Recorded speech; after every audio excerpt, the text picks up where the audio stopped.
Hey everybody, it's Jason Blaha here. You guys know what time it is. Time to talk about current events in the online fitness community. And for those of you who like these type of videos, please remember to click like down below. If you aren't subscribed yet, hit that subscribe button. But a number of people have linked me a video by Jeff Cavalier, aka Athlean-X. And you guys know that I'm one of those people, I'm always fair but critical with Jeff. If Jeff says something I think is flat wrong, irrespective of his experience level, I'll call it. If he says something I think is brilliant, I will give him full credit for it. This video falls in the latter category. I myself is someone who is a lifter over the age of 40 who lifts very, very heavy weights by most standards, who also coaches clients, and who has to work around these things myself. I thought the video was pretty well done, and it was surprisingly well done. Let me put it that way. Because I don't always think of Jeff as a particularly strong guy, but he has a lot of good prehab information. I wasn't expecting him to go the directions that he did in this video, and maybe that shows my own personal bias. It's incorrect, because the video was good.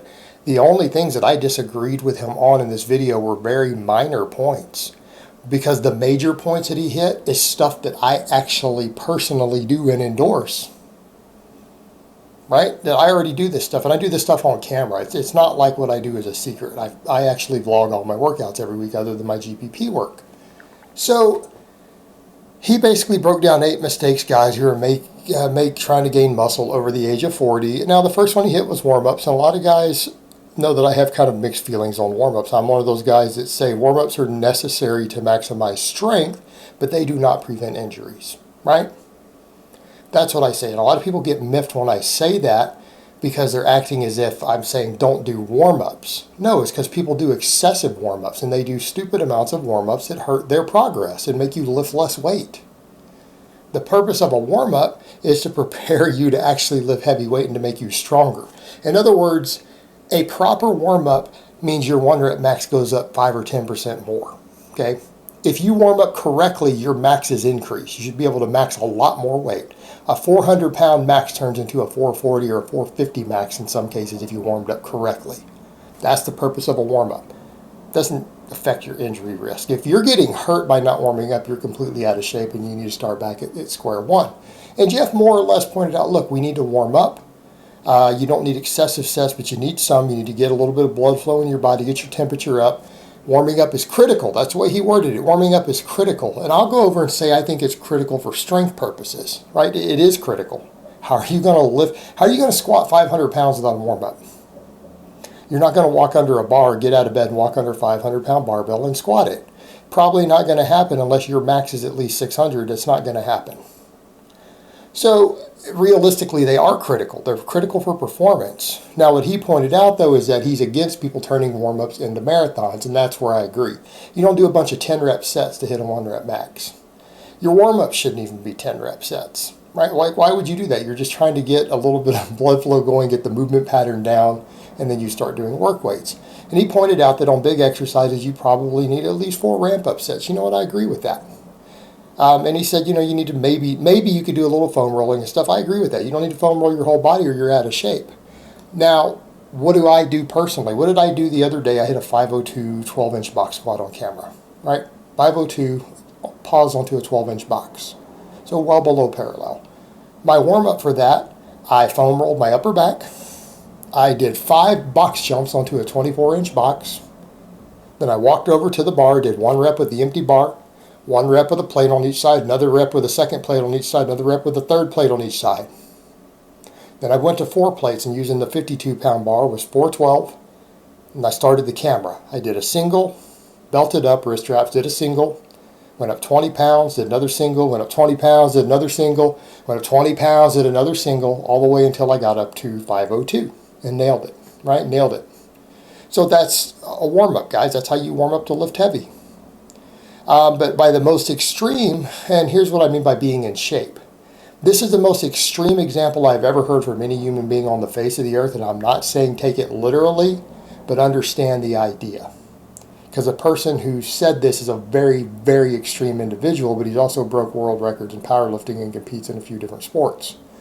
Jamie Lewis actually said one time online that if you can't walk up to a 500-pound barbell loaded barbell, in your street shoes wearing blue jeans without a warm-up and deadlift it, you aren't in shape.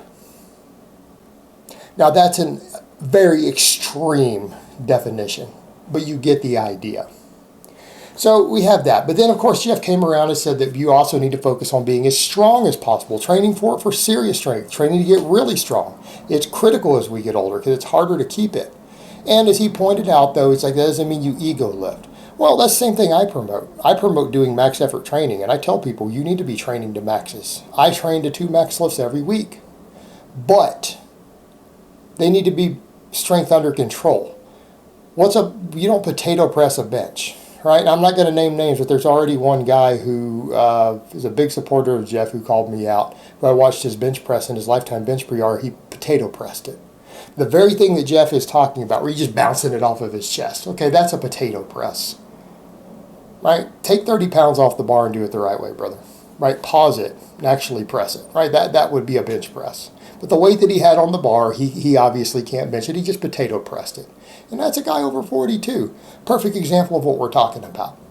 Totally potato pressing. It's a guy who acts like, well, I use great form on everything else as a big lift. Till he gets to the bench press and he just bros out and potato presses it. It's exactly what I think Jeff is talking about. And I agree with that. You need to have range of motion. You need to have control. Sometimes max lifts can get a little squirrely. That happens. But if you train for it correctly, you don't get hurt doing them. But you need to have good form. Okay? Next thing he pointed out was, again, mind-muscle connection. I'm not a big fan of mind-muscle connection, and it's not because I don't think it's a useless tool. I just think it's been overhyped, and not because it's not overhyped for the right lifts. Let's go over to what Jeff talked about, single joint exercises. Okay, we look at the research. Let's talk about putting the science back into strength. Mind-muscle connection is a complete waste of time on big movements. Completely useless. Well, let me rephrase that. It is shown to have some value on big movements, but it's still inferior to the best thing, which is compensatory acceleration. So we're at internal cues versus external cues. If you go back to under control, lifting the weight as explosively as you possibly can under control. That's compensatory acceleration. Okay? That produces better results in mind-muscle connection on multi-joint movements. Now, single joint exercises, it has some validity. Okay, I will say Jeff so it's going to be a point of contention with Jeff.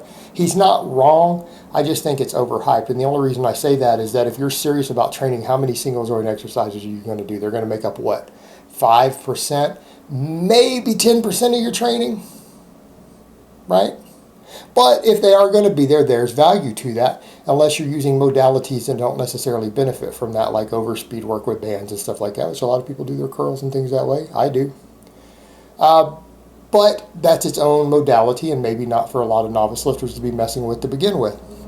So fair play to his point. I'll say if someone is not an advanced lifter and they're doing single joint exercises, okay, fair enough, Jeff.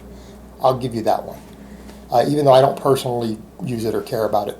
So that's my only real point of contention. Then we come to all the other stuff he talks about. Metabolic training. I would argue that shifts over into one of the other things he talked about when he's talking about conditioning, because those things all flow together at a certain point, right?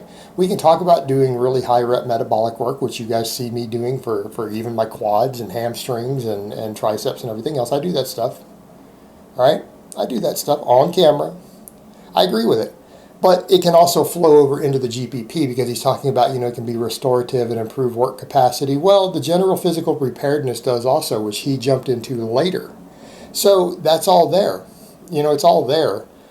He's just got it worded in different orders. Basically, he's saying we need to train these different modalities, right? We need to be focused on heavy work with progressive overload. We need to be focused on metabolic work. And then he talks about training like an athlete. All right, that's another valid point.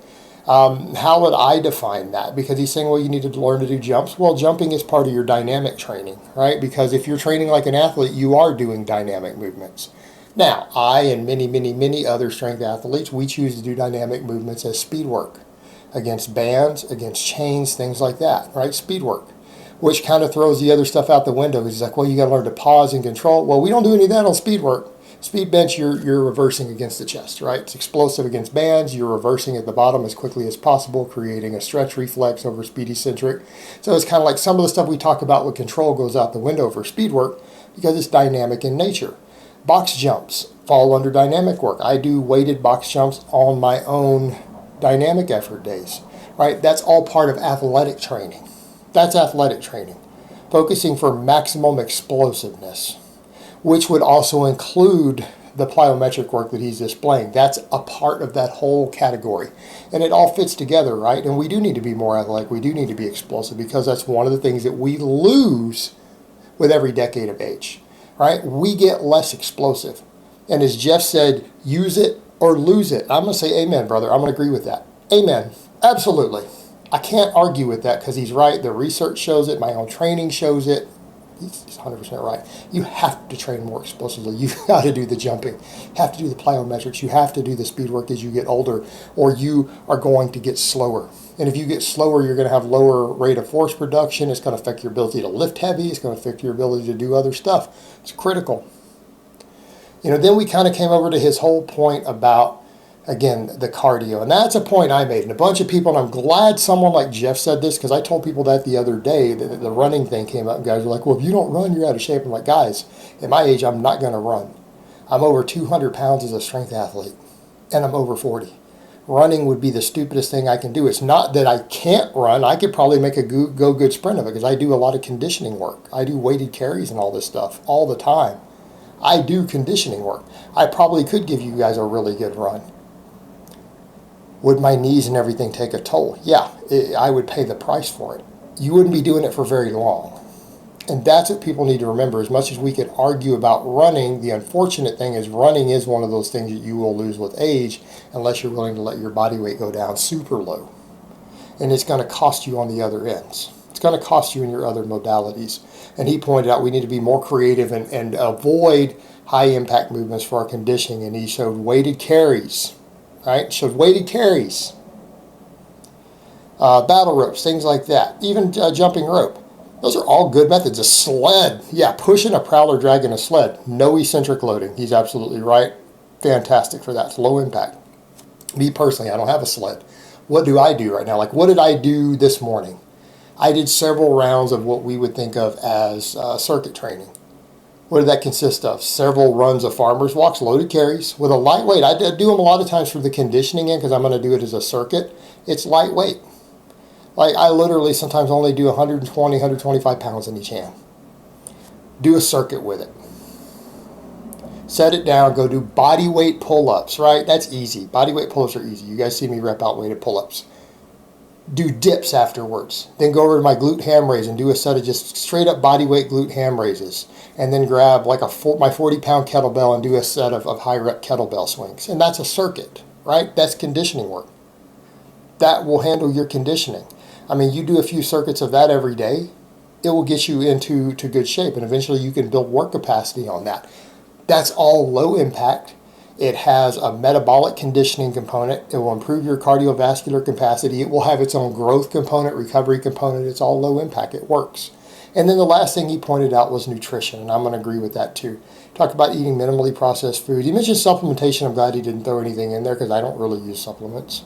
Supplements are just, for the most part, a way to con people. They're a way to con ignorant, stupid people out of their money. That's what they exist for. They don't exist for any other purpose.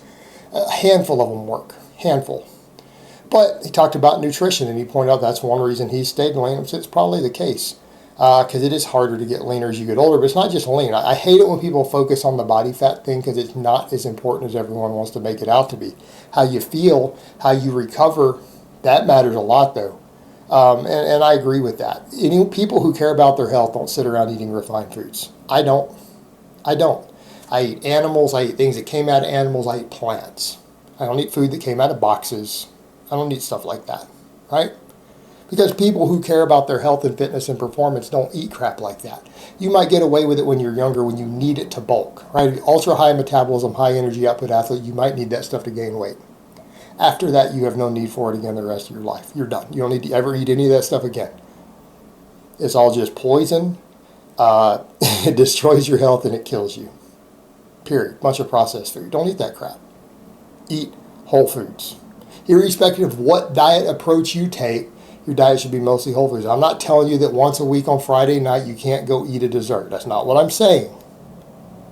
But your diet most days needs to basically just be whole foods. right? And it gets more and more important as you get older. You guys start hitting 40 plus and you think that you're going to fit your macros with Pop-Tarts and ice cream every day. Best of luck to you. You are not going to be enjoying life or your training or your athleticism a whole lot longer if you decide to do that. And this is what it is. And you know what? Real food tastes good. Steak tastes good. I mean, an apple tastes good. Be realistic here. Let's not pretend like you're suffering because you eat whole foods. You're going to suffer when you're sick and your body's breaking down. So all in all, I'm going to give this video 5 stars. All right, guys, well, that's really all I have to say on that today. I hope it's been informative, and I will talk to you guys next time.